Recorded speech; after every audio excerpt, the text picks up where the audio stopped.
In 2021, we got a Doctor Who series called Doctor Who Flux. Now, this series should not have existed, and it almost didn't. The year was 2020. The world was in total lockdown and everything was looking bleak. Production had halted on many films and television shows around the world. I remember all I wanted to do in 2020 and 2021 was watch Doctor Who, and luckily enough, we actually got a series in both of those years. But have you ever wondered what Doctor Who Series 13 would have looked like if the pandemic never existed? And how exactly did the pandemic affect its production? Well, welcome to the Doctor Who series we never got.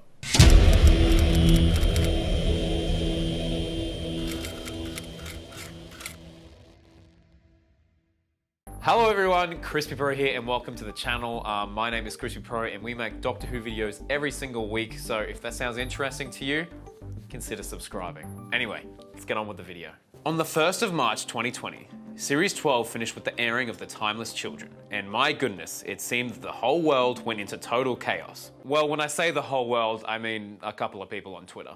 Only a few days later, 24 to be exact, the UK went into a full lockdown because of the pandemic. There was this disease, I don't know if you guys can remember it, it had a funny name. Anyway, it was a time. Now that a few years have passed, I've always wondered, hypothetically, what would have Doctor Who Series 13 look like if the pandemic never existed?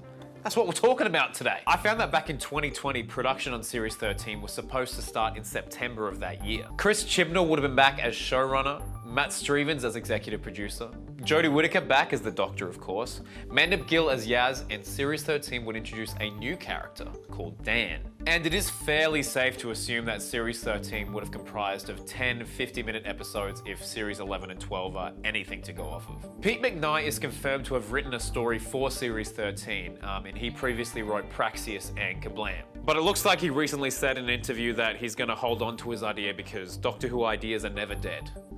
Nice, Pete. Good for you. Maxine Alderton was also set to come back after her triumph of an episode, The Haunting of Villa Diodati. She was going to write the Weeping Angel episode of the series, and little did she know that she would be the only returning writer for Series 13 in the end. Writer Ed Heim also had listed on his CV that he would be returning for Doctor Who for Series 13. And he had previously written It Takes You Away and Orphan 55, so that script is still floating out there. And there was a heavy rumor that Mallory Blackman, who wrote Rosa, will be back for Series 13. And Rosa is an absolute highlight of the Chibnall-Whittaker era. It's a brilliant story and I would have loved to have Mallory back. And it's also heavily implied that Mallory Blackman would have written the story about Mary C. Cole. That made its way into Flux. Another rumored writer is Nina Mativa, who wrote Nikola Tesla's Night of Terror, and I would love for her to be back. Nikola Tesla's Night of Terror is an underrated story. Underrated gem. And finally, Legend of the Sea Devils was actually meant to be part of Series 13, I believe, because it definitely gives off that mid-season vibe, don't you think? So given all that, here is my educated guess as to what a Series 13 would have looked like without the pandemic. We would have started with a Chris Chibnall two-parter. For now, we'll just call it the Halloween Apocalypse, part 1 and 2. Then we would have had Mallory Blackman back for the Mary C. Cole story, so let's just call those the War of the Zontarans, parts 1 and 2. Sontarans, not Zontarans. I keep saying that wrong. Doesn't matter. Then I'm going to throw in the unknown Ed Heim story. Maybe one day we'll see it. Then of course Maxine Alderton is back with Village of the Angels, and I think that story is pretty much faithful to the one we saw. Then I'm throwing the Legend of the Sea Devils in right after that. And then we have the unknown Nina Mativa story. And then of course we finish with a Chris Chibnall two-parter. Let's just call them The Vanquishers part 1 and 2. So there you go. That's my educated guess as to what Series 13 probably would have looked like if the pandemic didn't happen. That's a guess. I could be completely wrong, but it looks plausible, right?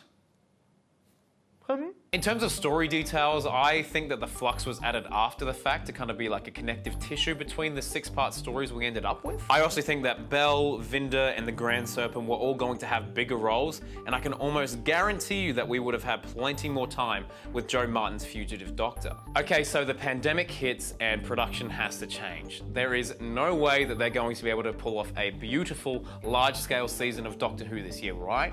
Right? Well, you're wrong.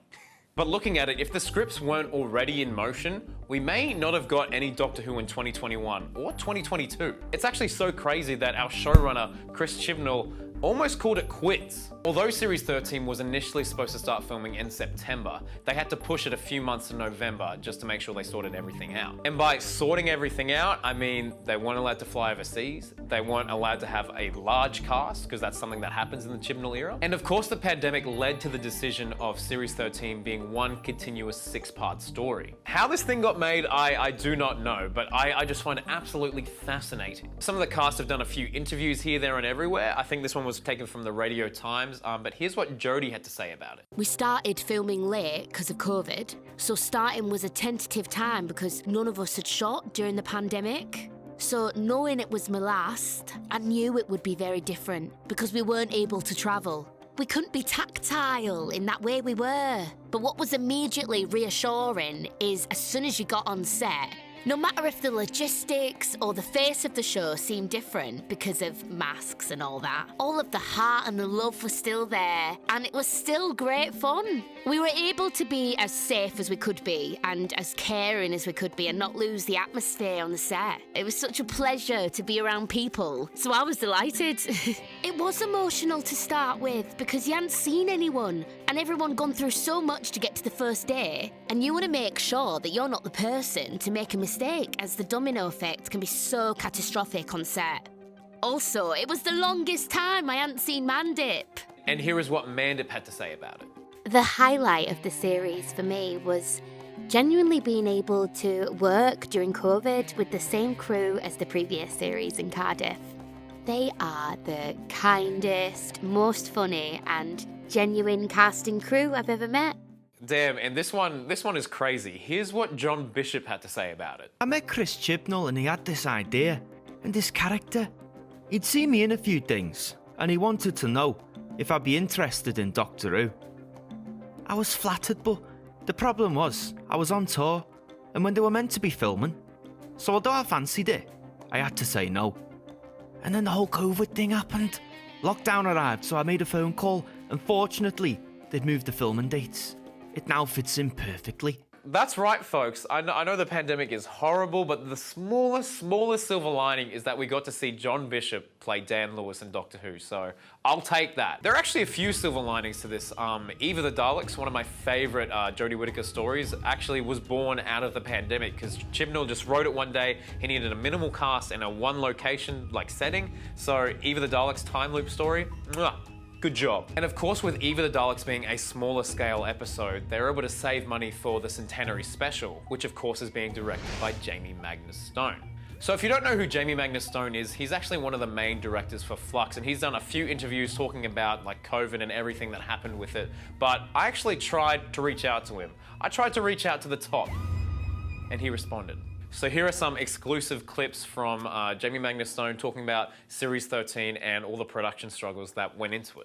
Hello, Crispy. I'm Jamie Magnus Stone, and I directed 3 episodes in Flux: The Halloween Apocalypse, War of the Sontarans, and Village of the Angels. What was it like filming Flux under COVID conditions? It was quite weird, actually. It was so early on in the pandemic that there wasn't mass vaccinations yet, and we were all, I think everyone was still trying to figure out protocols and ways of working. There was nothing standardized at the time, so it was kind of a mixture of daily testing and splitting up into these kind of cohort groups so you didn't mix with more people than you had to.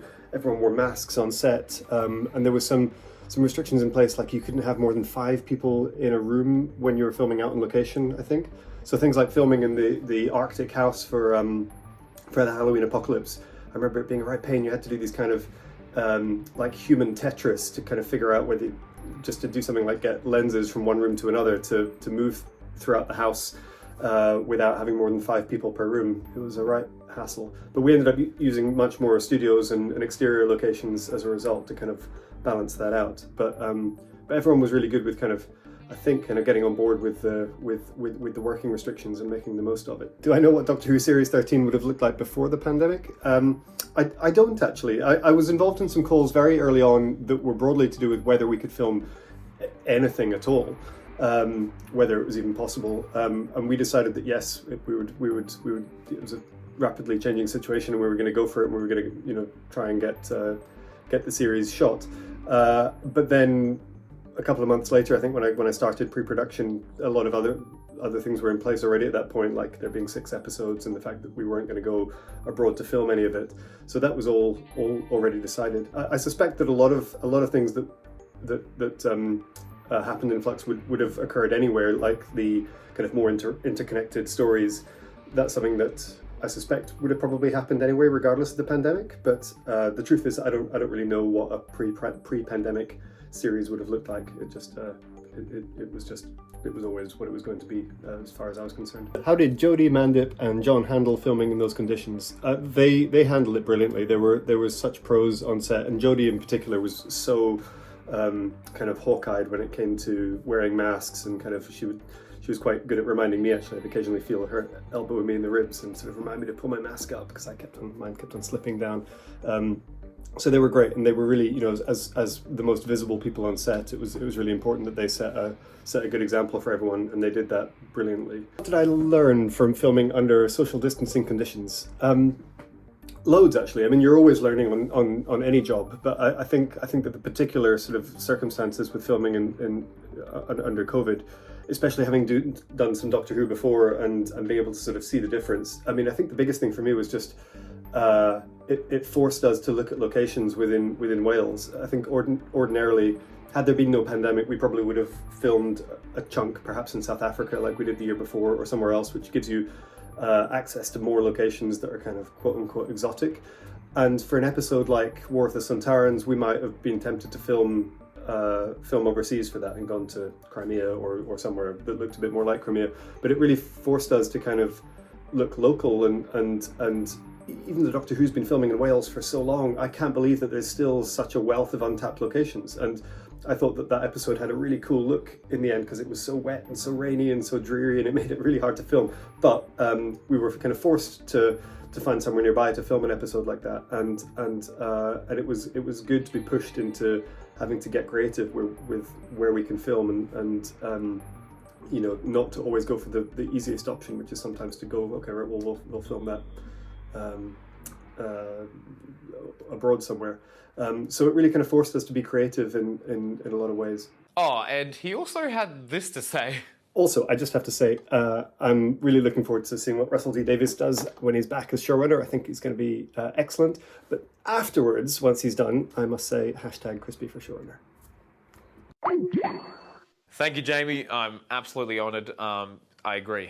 #Crispy for showrunner. And when I am showrunner, I will make sure you are one of my directors, good sir.